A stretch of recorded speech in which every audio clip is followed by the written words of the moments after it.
Good evening, ladies and gentlemen. Welcome to the Development Management Committee. I'm Councillor Kieran Bowker, the chair of this committee. Just some housekeeping, should there be anyone that wants to hear these things. We're not expecting a fire drill tonight, but if you hear the fire alarm sound, please make your way out of the nearest exit and gather in front of Runnymede Hall. Meetings of the committee are webcast and broadcast live on our channel on YouTube. So if anyone is in the public gallery, it's possible your image may become part of that broadcast. And lastly, could I ask everyone, including myself, to put your mobile phones to silence?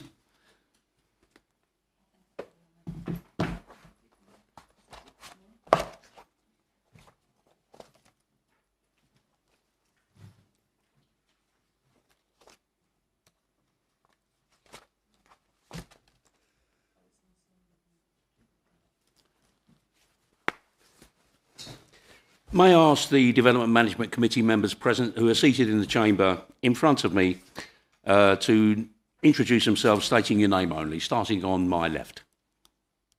Good evening, my name's Councillor Peter Gregg, I'm Vice Chairman of this committee. Good evening, Councillor Carol Sage. Good evening, Councillor Grace Watson. Good evening, Councillor Jamie Hunterman. Good evening all, Councillor Rob Lillis. Good evening, Councillor Gareth Howlett. Good evening, everyone. Councillor Russ Savage.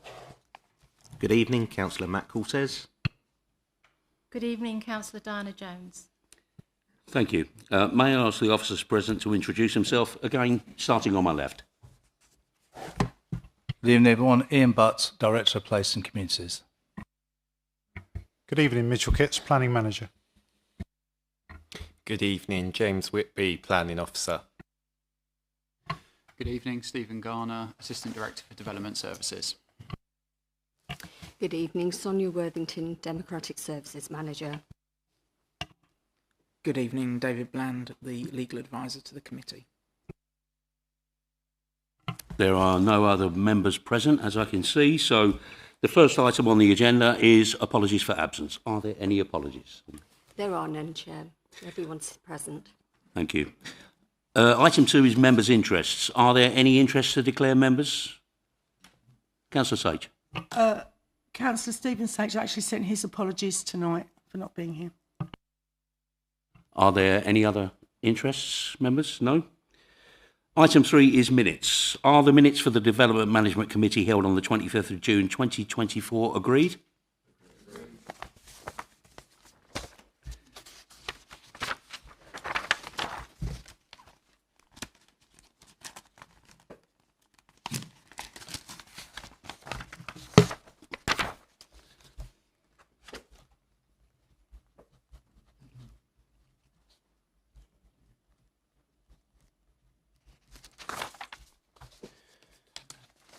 Before we commence, I'd like to raise a motion without notice to change the running order of tonight's agenda. I'd like to present item 5 as the first item, so that would mean the running order will be 5, 4 and 6. Would you second that motion, Vice Chairman? Could I have a show of hands? Those in approval? That's unanimous, so we have changed the running order.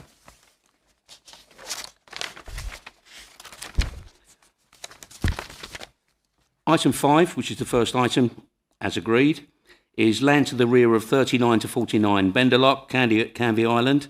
Members, we have an application before us to demolish existing garages and construct 2 dwellings. Have you all seen a copy of the addendum? Yes? I'll now hand over to the planning officer to present this item.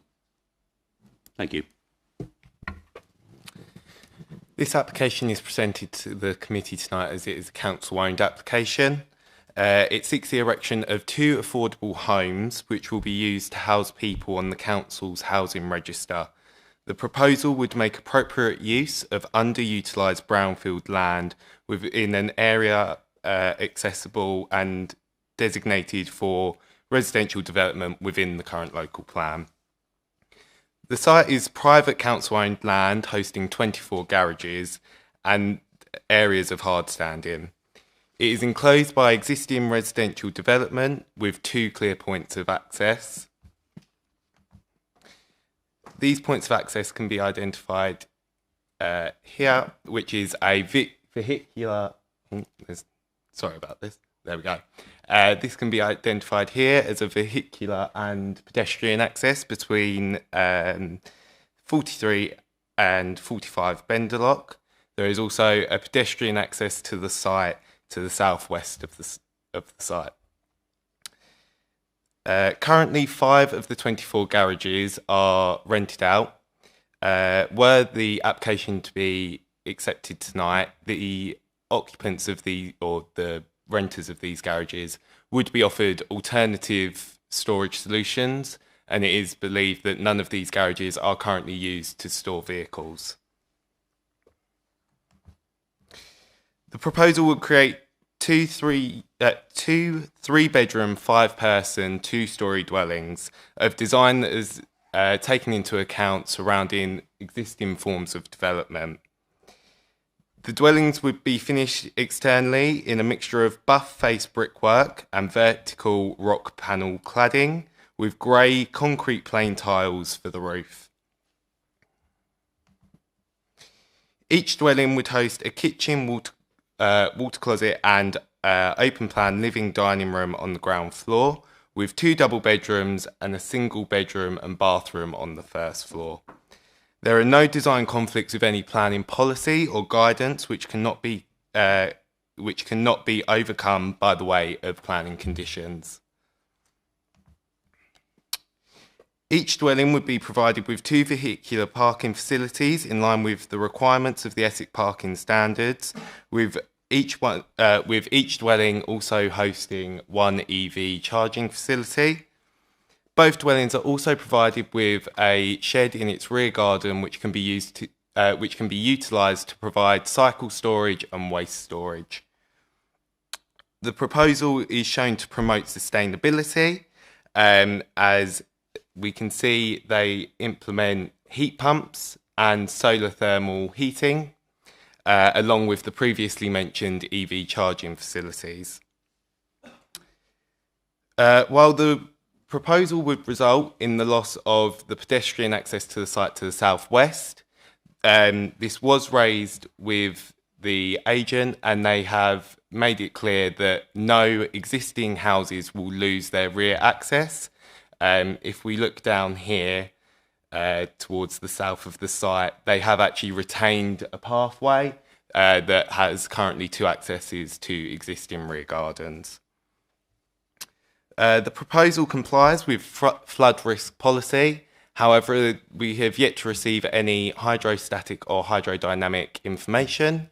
This can be attained via condition, and there is a condition on the recommendation to obtain this prior to the construction above a foundation level. The applicant or the council has provided a unilateral undertaking to pay for the RAMS contribution. So it is considered that the recreational disturbance that could be caused by this development has been adequately mitigated. It should be noted that some of the neighbouring properties do currently use the site for parking.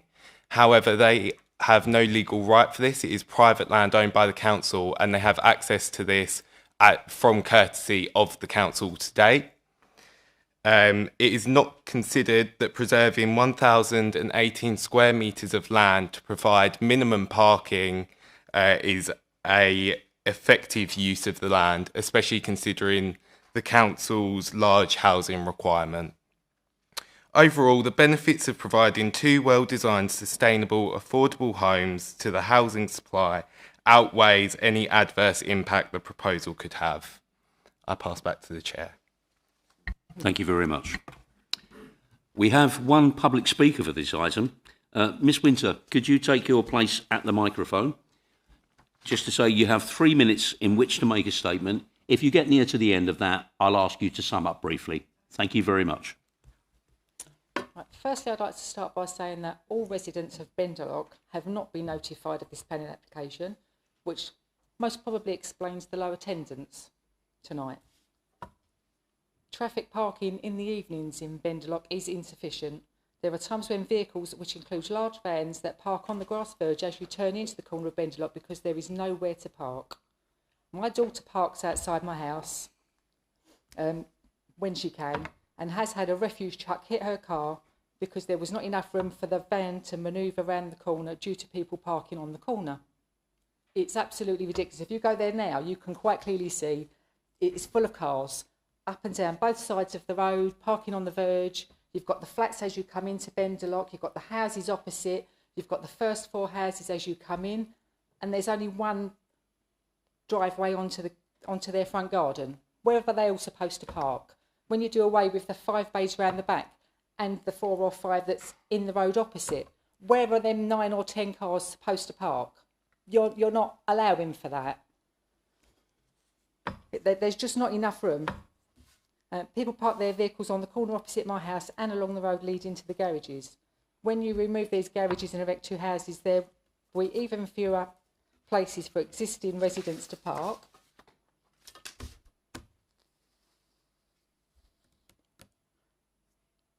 And it makes it very difficult for emergency vehicles to access where they need to go. To help the parking situation, would the council be willing to provide drop curbs, free of charge or heavily discounted, for the tenants that need to park their vehicles? And drainage is another problem at times. In Benderloch it is often flooded. Building another 2 houses will only increase this problem. What assurances can you give that this won't get worse as a result of building proposed buildings? That's it. Thank you very much, Ms. Minter. Thank you. Thank you. Do members have any questions for the planning officer about this planning application? Please note this is your opportunity to seek clarification on any of the details on the planning. We should all be reminded to refrain from making statements that's reserved for the debate section of this meeting. Councillor Savage. At the site visit, it looks to me like that this space is underutilised. If you look at the MPPF in terms of the allocation of land there, and certainly if it was a private property developer, I would suggest that they would be putting more properties on here than 2. Does this application stop us from increasing that numbers if we so wished in the future? The application at hand is what we're assessing today. The council or the applicant has put in for this scheme. Any further development of the site shouldn't be a consideration when considering the scheme at hand. Councillor Lillis. Yeah, thank you, Chair. Noting that residents in the neighbouring area have identified a parking deficit will arise if the application is approved, and indeed the Speaker touched upon this, might I ask if officers would consider liaising with Essex County Council to explore any possible increase in provision that might be made in the surrounding area. So I'm thinking of a new lay-by or drop curbs or whatever it might well be presented in the local area. Thank you. Thank you, Councillor Liz. Yes, most certainly. It's clearly an issue there and something needs to give. So yes, I'll certainly take that. Obviously, that consideration is going to be outside of the consideration this evening, which I'm sure you appreciate, but yes, most certainly. Thank you very much. Councillor Cortez. Thank you, Chair. Simple question. Are these the most suitable properties that are in demand on the council waiting list at the moment? I don't feel I'm able to answer that personally. I'm not a housing officer. I don't know the specifics of our exact housing need right now. What I would say is that Castle Point has been in deficit for a housing supply for many years, and any housing supply that could be added to this is a bonus for the county. Are there any other questions? Councillor Watson. Thank you, Chair. On the site visit last week, I had a very upset resident, and I did go along and calm him down and explain that we're trying to enhance the area, and he pointed out a few other issues to me. And at the end of where the garages are, there's a small path with a piece of small bit of very overgrown grass. And he was saying about it causes a little bit of antisocial behaviour. And on talking to him, I did ask what the problem was, and he did say about the parking. There was nowhere to park. Councillor Watson, There's could five- I yeah, could I ask yeah. you to There's get to the 5 question? bays there. Are those bays going to stay for parking? So the current application essentially would remove those bays from the use of the wider public. 4 bays are provided for the 2 houses, which meets the minimum parking standard. As I say, although the council has allowed residents to park on the site to date, if this was owned by a private company, it could easily have been shut off much earlier, and residents may never have had access to this parking in the first place. Councillor Jones. Thank you, Chair. Has the applicant considered turning at least one of them into a fully accessible housing unit with a wet room, with perhaps the possibility of, in the future, putting in a hoist? It's not something that I'm able to say that I've had a conversation with the applicant about. However, we need to assess the application at hand. While I understand accessible housing is beneficial, the application at hand today is as it stands. I'd also just add to that that the development has been designed to be fully DDA compliant under building regulations. Whilst that doesn't include a wet room and potential for a hoist, it does include level thresholds, wider doors for wheelchair access, and there's, as you can see on the plan in front of you, there's ramps, so there's access to the property. Are there any more questions?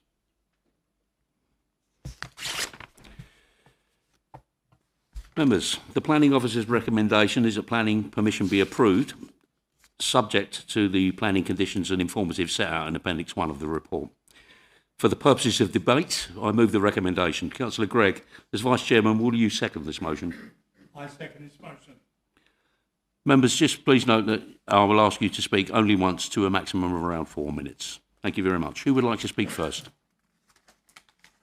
Councillor Savage. Parking's definitely an issue. It's an issue everywhere, not just around Benderloch. It's an issue right across the borough. The provision of parking is inadequate everywhere, and albeit that I can see that there is still facility for people to park along their access route, potentially. However, because of our unmet need, I think that I would suggest that we need these properties. In fact, I'd go as far as to say we need more on that space. I don't think that space is used adequately. I think you could get 1, maybe another 2 properties on there. And again, if you was a property developer, I think that's what you'd be going for. Maybe a drop curb down one side of it to assist parking on there, and moving the properties around a little bit. So I just wish there'd been more on there personally. But I would certainly be voting for this because of our unmet need. Councillor Harman. Thank you, Chairman. Yeah, sort of echoing what my fellow councillors just said, you know, I truly sympathise about the parking situation, but not only is it a local problem, it's a national problem. Sometimes people having to park far away from where they live just to be able to get to their houses, and so I truly understand that, but you know, we can't make a legitimate argument about that because it is council-owned land. So you know that is a fact, a statement of fact. You know, but it is exactly the type of site I think that we're looking for, a brownfield site that we should be looking to develop, and I think this is a good application, and I also agree that you know if possible, it'd be nice to see maybe an extra dwelling on there. Councillor Lewis. Thank you, Chair. I agree with my 2 colleagues who have just spoken. I mean, we take tough decisions on this committee, and I think we all recognise and have heard what the resident has said. But as the Cabinet Member for Health, Wellbeing and Housing, I very much welcome the provision of sustainable and affordable housing in our borough, and I will be supporting this application. Thank you. Councillor Watson. Thank you, Chair. The sad fact is we do need more homes. Our housing list is so long we just can't provide them, and if we need to build them, we need to build them. This is previously used land. I believe that this will enhance that area because it really does need help there and enhancing. And hopefully we can address any problems that come around later. But it is a yes from me, sorry. Would anyone else want to speak? Councillor Gregg. Thank you very much, Mr. Chairman. I totally agree with everything that's already been said by my colleagues. But I'd just like to add that, yes, we badly need these houses, and if we don't use these brownfield sites, we're going to end up having to use greenfields. So at the end of the day, we've got to use these brownfield sites. And, you know, yes, unfortunately, parking is a problem, but parking is a problem everywhere in the council, everywhere in this borough. So this is not just an one-off case. I happen to be the ward councillor for that area, and I'm fully aware of all the problems with the parking, etc., that's around there. But having said all that, I totally support this application, and that's it. Thank you, Councillor. Would anyone else like to speak? Members, the motion before you is for approval. May I have a show of hands, please? Those for the motion. That is unanimous. The motion is carried and the application is approved, subject to the conditions and informatives set out in Appendix 1 of the reports.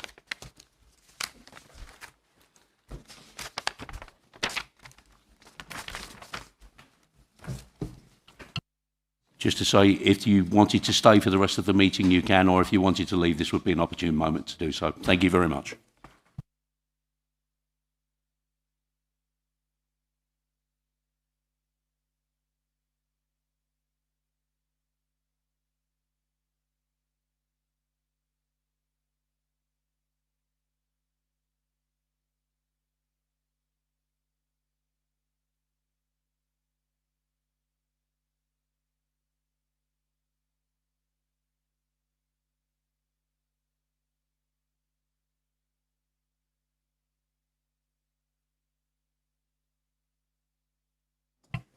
Thank you, members.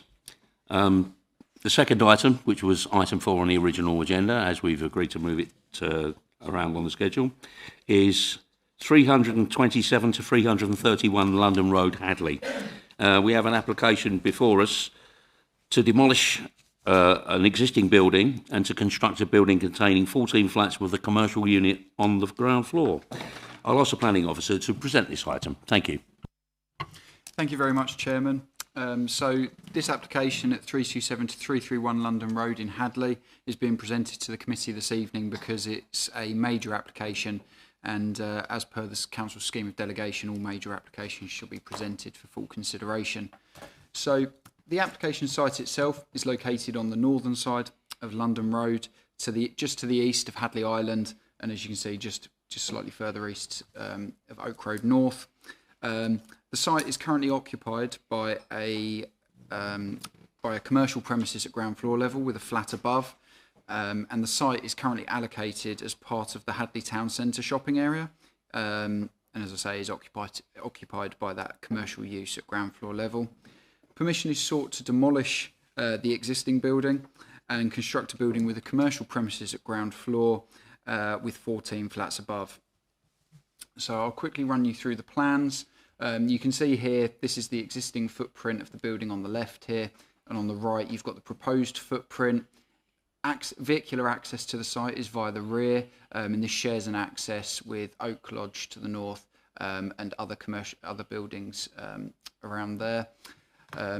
The proposed flats would be 12 one-bed flats, and which are located on the first, second and third floors. And then on the fourth floor, there are two-bedroom flats.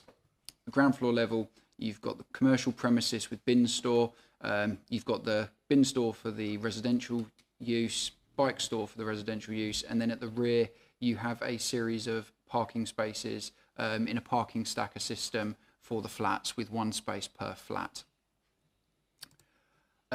This just shows quickly what the elevations of the building would look like. So up in the top left here, we've got the front of the building, and this takes design cues from a building that those who attended the site visit just further down the road that's recently been completed. And so that you've also can see here, they've got balconies looking out to the front and to the rear. This is a cross section, which I think I've included because it helpfully shows the use of the car parking stackers. So here you've got two bays of parking stackers. These are designed so that you can fit two cars within the same footprint of one. So if one car drives in, it will go down into the ground with another car above, and then there's enough headroom above that for the car that's above to rise up so that the car underneath can come out. And then this is some 3D renderings of the proposal, shows the building, and you can just see the building that I was referring to further to the east of the site, that this building's taken some design cues from. You've got the commercial premises at ground floor, looks fairly typical of commercial premises with large windows, and the residential development above. This application was previously refused at the end of 2023. It was refused for 3 reasons. The first reason was around the poor internal layout, where there were second bedrooms proposed to the rear of the flats. And these bedrooms would have had a poor outlook because they would have either had to have been obscure glazed windows, so there would have been no outlook at all, or they would have been clear glazed, but they would have looked directly into the other bedroom window of the flat that was the other side, which would have resulted in a loss of privacy. And we couldn't overcome this as part of that application, and so it's featured as a reason for refusal. The second reason was that a number of the flats did not meet the required minimum space standards for flats of those size with that amount of bedrooms. However, I'm pleased to say that as part of this scheme, because they've removed those second bedrooms to the rear of those flats and instead provided a larger open plan living area, they've overcome those concerns, and also in doing so have overcome the minimum space standards issues that were previously raised. So there's no objection on those basis. A third reason centred on a poor provision of cycle storage. This was because as part of the original proposal, they'd proposed a cupboard in the entrance foyer. Officers didn't consider it to be easily accessible, and it didn't provide enough parking spaces, cycle spaces for a development of this size. This has again been overcome via changes to the layout, and a dedicated room has been provided to provide residential cycle storage. The proposal has been assessed against all the relevant policies, and subject to conditions and financial contributions where necessary, the proposal has been found to be acceptable. I'd highlight to you the heads of terms for the Section 106 agreement that have been agreed with the applicant's agent, should this be granted consent this evening. These include a contribution requested by the NHS, and also a late-stage viability review to ensure that any additional profit made by the developer upon sale of the development is subject to appropriate affordable housing contributions. Whilst the applicant has submitted a unilateral undertaking to pay a RAMS contribution, it may be the case that they also choose for this to be included as part of the Section 106, and that is fairly common practice. Aside from that, the proposal is therefore recommended for approval, subject to the conditions set out in Appendix 1 to this report, as well as subject to the agreement of a Section 106, the heads of terms which are specified in Appendix 2 to this report. And I'll hand back to the Chairman. Thank you. Thank you, Stephen. Do members have any questions for the planning officer regarding this planning application? Just a reminder, your opportunity to seek clarification on this application, and please refrain from making statements. Councillor Lillis. Thank you, Chair. Steve, noting that on page 12, both Anglian Water and Essex County Council as the lead local flood authority have requested further information relating to discharge rates and connection points. Can we tighten up the wording of condition number 5 to say that they will be further consulted?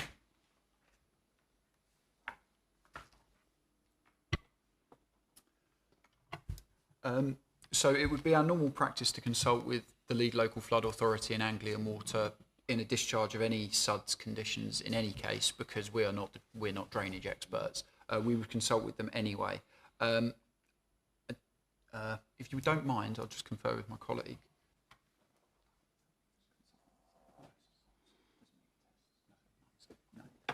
Yeah, just confirming that I don't believe that we can put in consulting with third parties because it wouldn't meet the conditions tests set out in the NPPF, but just to reassure members that we would be consulting with those bodies in any case. That's enough for me. Thank you. Councillor Savage. Yeah, at the site visit we discussed with Mitch the potential for the agent to look at the property to the east, because if you look at the street scene along that section of road there, it's very up and down, and you know, it's not an attractive facade along that section. I just wondered if there'd been any movement with respect to any kind of consultation with the agent. Thank you, Councillor. There has, but if we can have a chat afterwards. It's not. I just remind you, it's not overly relevant to what's in front of you. But I do appreciate your point. But yeah, yes, we have, but for outside this forum, if that makes sense. Councillor Huntman. Thank you, Chairman. I've had some experience of these stacker systems, and they're quite efficient. Can you assure me that any concerns that you had, which I believe you did initially with the stacker system, have been overcome? And secondly, heads of terms. You know, I have some understanding of that, but is that actually would a head of term actually be a contract, or is that just a condition that would enter into a contract subsequently? So I'll start with the first question. So when the first scheme was originally submitted, there were concerns that the car on the top level, if the car stacker was to rise up to allow the lower car to come out, the top car would impinge on the ceiling and be crushed. That was originally, we raised that with the applicant, and they did overcome that issue. They changed the layout, increased the floor, they sort of sunk the parking so that there was plenty of headroom clearance. And there is now headroom clearance for each of the bays for cars up to 2 metres in height, which covers sort of your modern Land Rover Discoveries. Those sort of larger vehicles can park in this. So they'd overcome that issue as part of the previous application, and it remains satisfactory under this. With the heads of terms, that is what has been agreed. It's very, very rough draft. It's not legally binding or anything. It's what the applicant has agreed. They've agreed to pay the NHS contribution, which has been requested. They've agreed to a late-stage viability review. But what will happen now, if members were to approve the application tonight, it would be approval subject to agreement of Section 106. Officers would go away, and we would agree. We would, with our legal department, come up with a Section 106 agreement which legally secured those. It'd be a much more lengthy document and include all of that. We would then wait for it to be signed by the applicant and any other relevant landowners and interested parties, and then it would come to us. Once we are satisfied with it, the legal department will sign and seal the agreement, and only at that point, where there's a satisfactory signed and sealed legal agreement, would a decision actually be issued, and they would actually be approved to carry out the development. Councillor Lillis and then Councillor Cortez. Yeah, thank you, Chair. Steve, condition 4 restricts hours of work to 7 a.m. to 7 p.m. Monday to Friday daily, and 8 a.m. to 1 p.m. on Saturdays. And my question is, why do the weekday hours of work differ from our standard that we will see applied on the other two applications before us this evening? That is 8 a.m. to 6 p.m, mindful of the fact that there are flatted developments surrounding the proposed site. And I guess my request is, can we look to change these hours of work so that they are in alignment with our standard hours of work, please? Thank you. Yes, off the top of my head, I believe that's come from consultation with through the environmental health consultation response. However, if members were minded to change that, they can change, more than acceptable to change that condition to the standard hours. The officers wouldn't have any objection to that. Just as I say, mindful of the fact, if I can come back, Chair, mindful of the fact that that is surrounded, as I said, by other flatted developments. I personally wouldn't wish to be woken up at 7 a.m. with the sounds and sights of construction traffic. Thank you.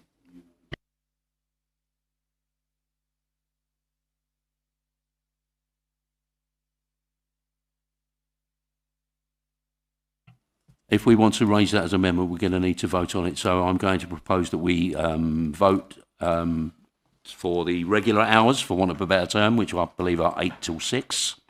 Would you second that motion? I would second that, yes. So that is the motion before you. Can I have a show of hands, please? Those in favour of the amended hours working? That's unanimous.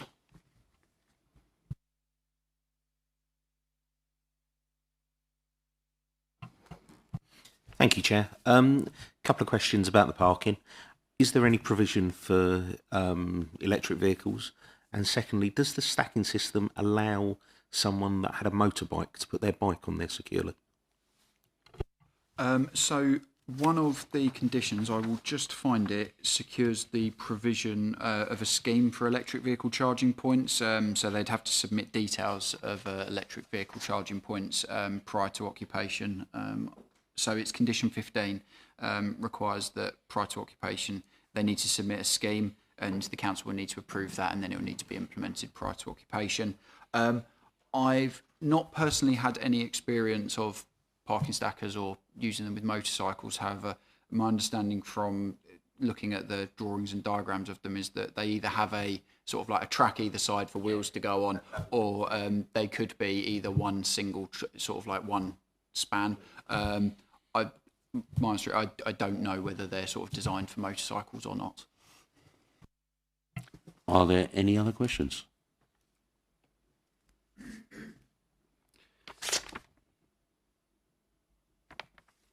Members, the planning officer's recommendation is that planning be approved, subject to the conditions and informatives set out in Appendix 1 and subject to a Section 106 agreement, the details of which are set out in Appendix 2. For the purposes of debate, I move the recommendation. Councillor Gregg, will you second the motion? I will second the motion. As per, ladies and gents of the committee, you can speak once for up to 4 minutes. Who would like to speak first? Councillor Lillis. Someone has to. Just to say, this is the sort of prime brownfield site that we should be looking to maximise, and I will be supporting the application. Thank you, Chair. Thank you, Councillor. Councillor Hartman. Yeah, I concur. Having been on the site visit, the building is verging on dilapidation, an old commercial unit, and you can see either side how attractive the apartments are, and this will fit in very nicely with it. So I'll be supporting it. Councillor Cortez. Yeah, to echo what my colleagues have said, we can't just have buildings just being left empty and wasted. We need to do something with them, and it gives us a load of homes for people that are desperately needed. Would anyone else like to speak? Members, the motion before you is for approval. May I have a show of hands, please? Those for the motion. And that is unanimous. The motion is carried and the application is approved, subject to the conditions, informatives and Section 106 agreement set out in the report.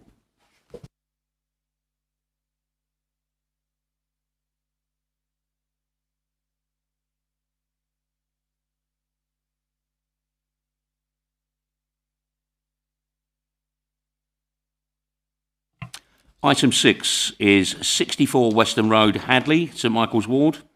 Members, we have an application before us to construct a single-storey front infill extension associated with privacy screen. There's some additional information on the addendum relating to this application. I assume you've all read that? Yep, thank you. I'll now hand over to the planning officer to present this item. Thank you, Chairman. Members, simple application before you because the property owner is a councillor, as I'm sure you're aware. Not much to say about this. A subordinate, modest, well-considered and well-designed single-storey rear extension with matching stroke similar facing materials and the benefit of a privacy screen. Doesn't affect the parking arrangement in any way, shape or form, and therefore it's supported by officers. Thank you, Chairman. Do members have any questions for the planning officer? Okay, would anyone like to speak?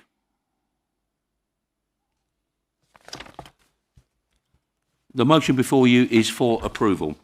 Could I have a show of hands, please? Those for the motion. Sorry? I do apologise. Can you move that? I can move it. Can you second it?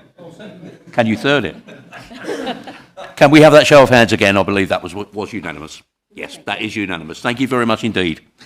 That concludes the business for this evening, and the meeting closed at 19:39. That's the hour, not the year. Thank you.